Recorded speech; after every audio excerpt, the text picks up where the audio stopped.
Good to be here. First of all, I just want to give it up for the people who drove hundreds of miles to come to see me tonight. Thank you.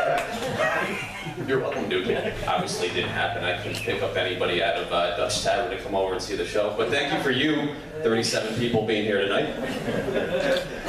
Stand-up comedy is becoming a big thing around here, and it's like one of the worst things for anybody to find out that you do stand-up comedy, because people always think that you're at their disposal to perform for them at any given time.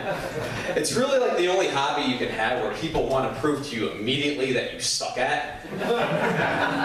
It really is. Like people want you to perform right in front of them, no matter what, at any time. I mean, what other hobbies? I mean, you'll never see like this conversation.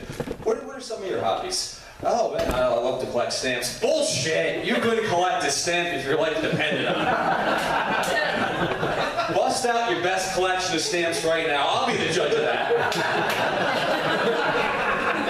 I mean, even with like more noble hobbies, like I've been a volunteer firefighter for 20 years. I'm gonna burn this building down right fucking now. See how volunteer you are, Mr. Fire Hero. Yeah, but when you're a big comedian at this huge club like Sepsi Studios,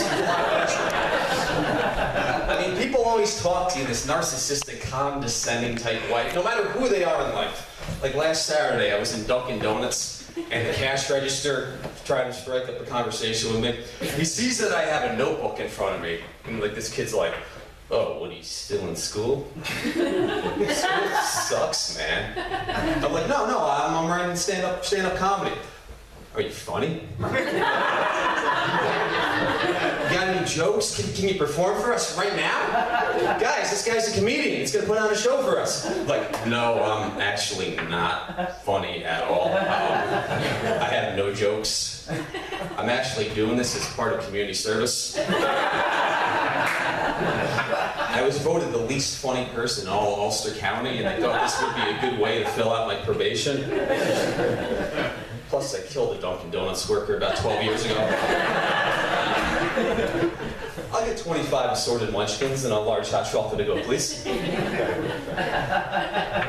a very non-religious person, but I've been playing a lot of basketball at this local Mormon church that has a basketball court there. And things are going very well. Like, I'm getting in with like a lot of the higher-ups in the church, actually. And they're letting my basketball team practice every Tuesday. And one of my friends, my friend Raul, who is a Mormon himself and part of the church, thinks I'm getting in so well with them that they're going to give me a key to play basketball anytime I want, if I convert. And I don't want to devote my life to Mormonism, but I really do love playing basketball, so I'm making some small steps to see where things would go. First thing that happened, I got invited to a Mexican salsa party. A Mexican Mormon salsa party I get invited to. And what was asked of everybody, bring a Mexican dish. So I went to Taco Bell. Picked up a bunch of double cheesy beef burritos for everybody. And everybody there is just passing out these like exotic Mexican cuisines. I'm putting $5 Taco Bell big boxes on everybody's table. It went surprisingly well. They really ate it up. So the next thing that happens is that I get invited to what I think is another party there. Another party. And so I bought a couple bags of Cool Ranch Doritos. I thought that'd be a nice thing to do. Party for some of the missionaries, these Mormon missionary kids. They're nice kids, they're brainwashed, but they're really, really nice kids. And so I show up, and everybody there is wearing these really like immaculate suits. And there's like this small child that's being ushered into the church. And I realized, I'm at a baptism right now.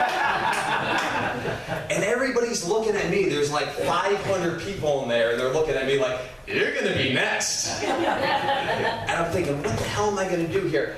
Everybody's dressed up in these suits. I'm standing there. I got a Ferris Bueller's Day Off shirt on, with swim trunks on. Like, how the hell am I gonna get out of here? I'm already a half a bag deep in the Cool Ranch. So what do I say? I see my friend. He's about to put this kid underwater right now.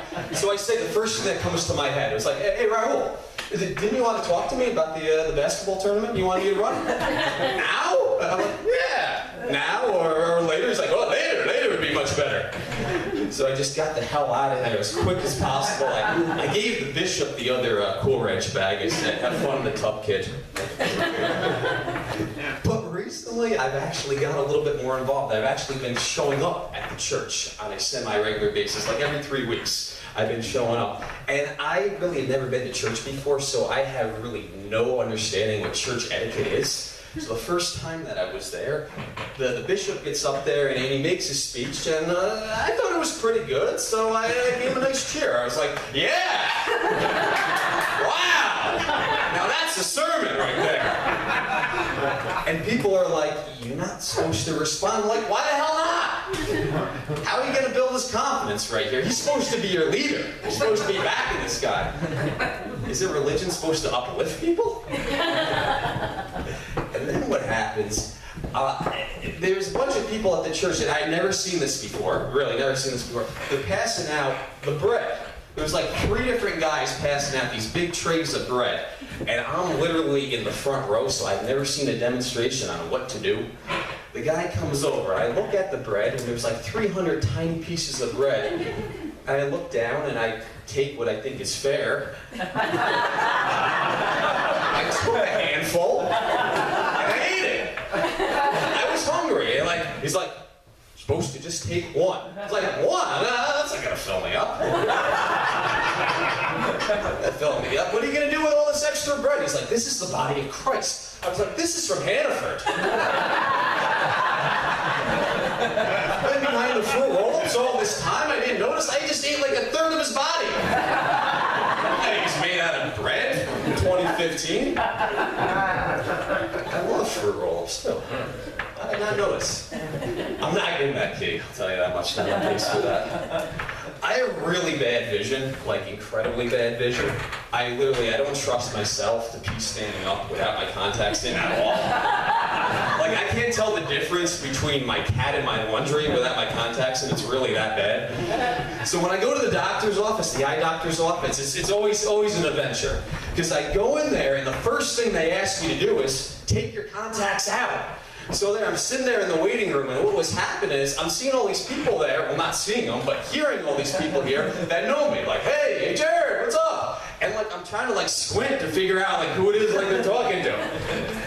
See these people like a week later at the bank, they're like, what the hell was up with you giving me a dirty look there? Where? Like, oh, an eye doctor, so I couldn't see shit. So then my strategy from then on would just to be to wave to anybody that like had any semblance of anybody that I know, and I like was waving like an insane person. Looking like I had like spasms. One of the workers there from the eye place came over. You okay, sir? Yeah, I'm okay.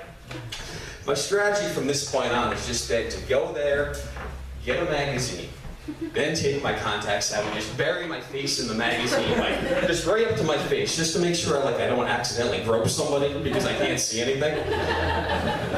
Then I get called into the actual eye doctor's office, and he's got those slides there that have been the same for the past 25 years. And I got really shitty vision, but the problem is I have really good memory. So I remember what all these slides say, and I'm really competitive too, so I want to do well on the test.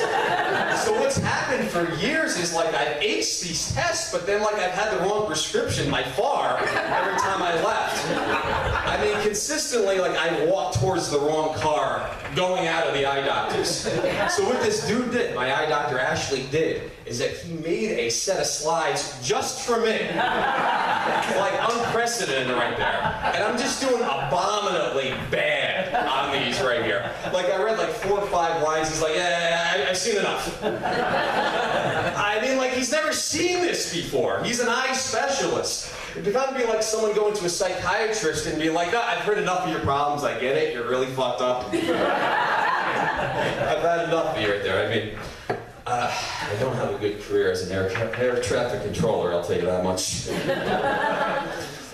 So I have this job. I work as a teacher in a brain trauma place, and I'm constantly seeing people like in the hallway all day. I mean, there's some people that I don't work directly with, but I see them like 100 times a day. And you're supposed to say hi when you say to people every time, but how many fucking times can you say hi to people? I mean, you're going past people in the hallway, and you've seen them like 9 times already in the first half hour, and you give them like a good hi to start off, like, hey man, how's it going? like 5 minutes later, like you give them another good, hey, like people are thinking like, how bad is your brain injury? Just said hi to me 2.5 minutes ago. Then there's some other people that like you'll say hi to, and then like later, like you know that you said it 43 times already today. So like you'll just give them like a lesser hey. Hey, what's up? You think that they did something wrong? Like, would you piss me off or something? What the fuck did you do? Crazy. And then like with these people, you try to strike up conversations with them. You try to have conversations with them, but it's so limited the time that you see them. So you'll ask questions. Like on a Monday, perfect opportunity. How was your weekend? Oh, it was good, it was good. You know they had a really shitty weekend. They weren't doing anything. I'm like, well, what'd you do? Little this, little that. Never give you a real answer. But that's a perfectly sociable, acceptable thing to ask somebody on a weekend. Like, how was your weekend? On a Monday to ask. Ever asked anybody on a Wednesday, so what'd you do last night? Who the hell are you to ask what I'm doing on a Tuesday night? You think you're at Tuesday level with me? No! Keep it to Monday morning. There's always like so many opportunities too to hold the door for people, especially at work. And I love it though, especially when I have time, because it's a win-win situation. Because I really love to see people like speed up uncomfortably. I just like hold the door, like they're getting out of their car in the parking lot, they're like 500 feet away. Yet they feel obligated to, speed up for this asshole that extends his hand to the door. I respect the people who just don't give a shit though, that they just keep walking mad, don't speed up at all, just look at you totally indignantly. You can tell when somebody doesn't like you at all when you have double doors and you open the door for the person and then they push open the other door. This happens to me consistently. And I want it to happen every time. That's why I just keep opening the door for this guy. There's just one dude. There's just one dude in housekeeping. Like, I'll open the door, I'll see him like 100 feet away, and I'll be glad. Here he comes. I'll open the door for him. And he's got like this big trayish housekeeping shit. I don't know what he's got, but he gets up to the door and he puts all his stuff down, literally, so he can open the other door. Like the air that I'm offering him is not good enough for him. He just hates me that much. Some of the worst conversations people have are about weather, and you can tell that people have nothing in common or nothing to talk about if they're talking about weather. You hear like your neighbors say like, yeah, we needed the rain. Those are two people that really have nothing to talk about. But you can tell, especially with a man and a woman, how attracted the guy is to the woman based on how interested he is in their weather conversation. And you see this a lot, like in diners or in restaurants or whatever. Waitress comes over. Oh man, it's gonna be nice out on Friday. The guy's not attracted. He's like, yeah, get on with the specials. I don't care. But if he's gonna say, oh, she's like, oh, it's supposed to snow on Thursday. Oh my God, I love flurries. Can't wait. Every guy immediately becomes a meteorologist all of a sudden if he's attracted to the waitress. Oh, you should see the humidity out in Wyoming. Oh my God, it's gonna be great. Going to Wyoming or anything like that? What is this woman like talking to her friends after? Like, oh, I met this really great guy. He was talking to me about humidity in Wyoming. It's the #1 quality I want on the guy. Sure, whatever. Something that I also notice a lot of times with waitresses or waiters that are at diners is that they'll always come up to you. This is inevitable. They'll come up to you and say, how are things going so far? So far? Like, what is it, the arsenic set in yet or something in my meal? What is some guy gonna come over and try to like decapitate me if I don't eat this bacon cheeseburger fast enough? One thing that waitresses and waiters always do, and I don't know why, is that they always immediately like slam down the bill upside down and then run away. Like, what are they afraid? Like, I'm gonna strangle them? Like, what are you fucking kidding me? $2.50 for toast? I just didn't get the hell out of here. Guys, you've been a great